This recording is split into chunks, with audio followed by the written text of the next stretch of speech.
How to enable JavaScript in Google Chrome. In this step-by-step tutorial, I will show you the process. So let's start. First, open Google Chrome. Then click the three dot at the top right corner. At the bottom, you will see the settings option. Just click on settings.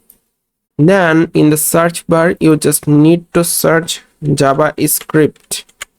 Here you see the site setting option. Just click on site settings. Now scroll down and you will see the JavaScript. Just click on JavaScript. Here you see don't allow sites to use JavaScript. Just click on sites can use JavaScript. This is the default behavior. Sites automatically follow these settings when you visit them. So you can customize the behavior also. You can also manage sites where JavaScript is blocked or allowed by adding exceptions below. And that's how you enable JavaScript in Google Chrome. If this helped, please like and subscribe for more easy tech tips. Thanks for watching.